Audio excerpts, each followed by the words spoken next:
So this is the first video that I make for my channel, Spunk and Junk.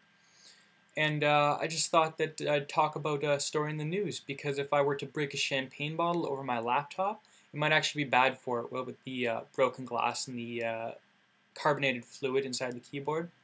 So I thought I'd talk about this story that I recently heard about a gentleman who was talking about putting a statement on the side of OC Transpo buses.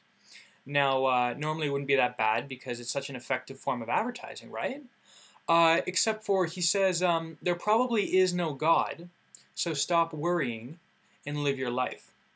Now, this is clearly supposed to be disguised as a well-meaning statement, but in reality, it's pretty much the most antagonistic thing I've ever heard.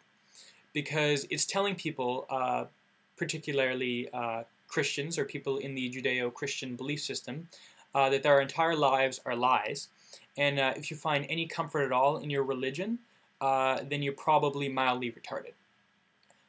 Because these people believe that their relatives, their friends and family, they believe that they're going to a good place. They're going to be rewarded for their very good lives, for their very generous behavior in this world. Now, what you're telling them is you're lying to yourself. They probably cease existing, or it's probably really painful and it's going to suck. Now, what you're doing is you're not helping people, sir. I know you're probably not going to see this, but that doesn't matter. You're not really helping people. What you're doing is just upsetting them.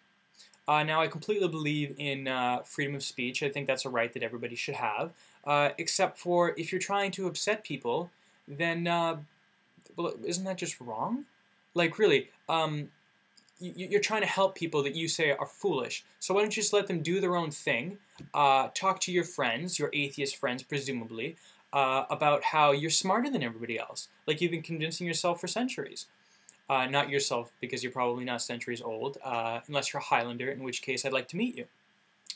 But I'm thinking, like, did you not think that there was going to be debate?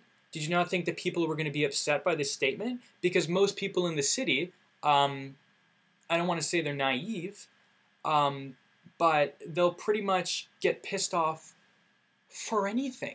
So if you just try and make any sort of racy statement at all, there's going to be trouble. Like, it's the side of a bus.